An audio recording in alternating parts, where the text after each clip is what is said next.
మహాదేవ శ్రీమాత్రే నమః. Welcome to our channel. ఎవరైతే కుంభరాశి ప్రేక్షకులు ఉన్నారో కుంభరాశి వారికి సంబంధించి మరి గత 2025 జూన్ జూలై నుండి కూడా మీ పరిస్థితి అసలు బాలేదు.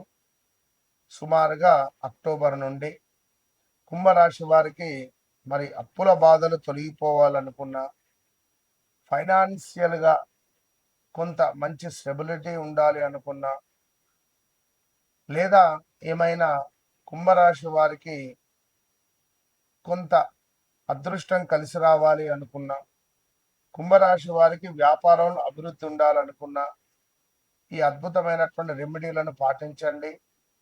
మీ జీవితంలో మంచి మంచి ఉపయోగకరమైనటువంటి సందర్భాలను, ఆనందకరమైనటువంటి జీవితాన్ని గడపండి. కుంభరాశి వారు 2018, 19, 20, 21లో మీ జీవితం ఎంతో అతలాకుతలమైంది. చాలా అంటే చాలా ఇబ్బందులను ఫేస్ చేశారు. ఎన్నెన్నో ఇబ్బందులను ఫేస్ చేశారు. ఎంతో కొంతమేర యాక్సిడెంట్స్ కానీ, వాహన ప్రమాదాలు కానీ, కొంతమేర మీరు మాట్లాడేటువంటి కొన్ని మాటలు ఎదుటి వ్యక్తికి అబ్బా అనిపిస్తాయి, కానీ మీరు పాటించరు కొన్ని సందర్భాల్లో. అదేవిధంగా ఎవరైతే కుంభరాశి వారు ఉన్నారో సంతానం కోసం ఇబ్బంది పడి అటువంటి వారు 10-12 సంవత్సరాల నుండి కూడా ఇబ్బంది పడేటువంటి వారు చాలామంది ఉన్నారు. అది వ్యక్తిగతంగా వన్స్ నన్ను కలిసిన తర్వాత తప్పకుండా అమ్మవారి యొక్క అనుగ్రహం మీకు ఉంటుంది. ఏది ఏమైనప్పటికీ కూడా నన్ను కలవక ముందు, నన్ను కలిసిన తర్వాత అనేటువంటి విషయాలను మాత్రం నేను గర్వంగా చెప్పుకుంటాను. అది నా మీద భరోసా కాదు, నాకు అమ్మవారు ఇచ్చినటువంటి ఆజ్ఞ, అమ్మవారు ఇచ్చినటువంటి నాకు వరం అంతే. కనుక ఈ కుంభరాశి వారికి మన గడిచిన సందర్భాలు కానీ, చాలా లవ్ బ్రేకప్స్ ఉండడము, మీ జీవితంలో ఈగో ఫీలింగ్కు వెళ్ళి చాలా మిస్ అయినటువంటి సందర్భాలు చాలా ఉంటవి.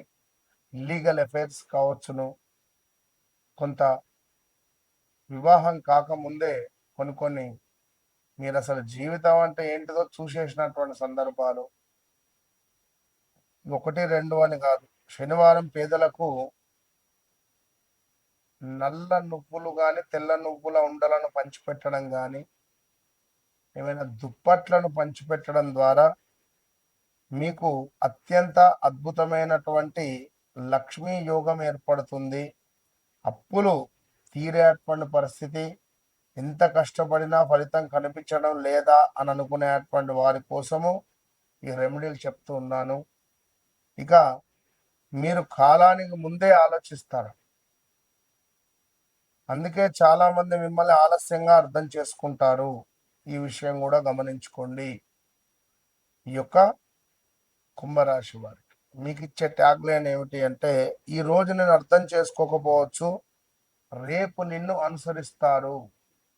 ఇవాళ మిమ్మల్ని అర్థం చేసుకోకపోవచ్చు, కానీ రేపటి రోజున మిమ్మల్ని అనుసరిస్తారు అని చెప్పడం జరుగుతున్నది. మీకు ఇచ్చేటువంటి ట్యాగ్లైన్. కుంభము అంటేనే నిండుకుండా తొనకదు అని అనుకునేటువంటి పరిస్థితి. మరి ఇట్టి కుంభరాశి వారికి నీలగిరి మొక్క అనేటువంటిది మీకు అదృష్టాన్ని తెచ్చిపెట్టేటువంటి మొక్క. కొత్త ఆలోచనలు, పురోగతి శక్తి అనేటువంటిది కనబడుతుంది. కుంభరాశి వారికి నెంబర్ 8, నెంబర్ 11 మీకు అదృష్టము. శనివారము అదృష్ట రోజుగా చెప్పడం జరుగుతున్నది. మరి కుంభరాశి వారికి శనివారం ఎంతో అదృష్టవంతమైనటువంటి రోజు అని చెప్పాము. అదేవిధంగా కుంభరాశి వారు ఎవరైతే వారి జాతకరీత్యా రాహు నీచలో ఉన్న, సూర్యుడు నీచలో ఉన్న, బుధుడు బాగా లేకున్నా కులాంతర వివాహాలు కానీ, కులాంతర అక్రమ సంబంధాలు కానీ ఉండే ఛాన్సెస్ ఉంటాయి. బుధ శని కలిసి ఉన్న, బుధునిపై శని దృష్టి పడిన కుంభరాశి వారికి, మరి కుంభరాశి వారికి శనైశ్వరుడు ఆంజనేయ స్వామి ఎంతో అదృష్టవంతులుగా చెప్పబడుతున్నారు. శనివారము లక్కీ డే మీకు అని చెప్తున్నాం. అదృష్ట మొక్క మీకు నీలగిరి మొక్క అని చెప్పాము. అప్పులు తీరేందుకు ఖచ్చితంగా కూడా నల్ల నువ్వులను దానం చేస్తూ ఉండాలి. కుంభరాశి వారు నల్ల నువ్వులను దానం చేస్తూ, నల్ల నువ్వులను దానంగా చేస్తూ, నల్ల కుక్కలకు ఆహారాన్ని పంచిపెడుతూ, నలుపు రంగులో ఉండేటువంటి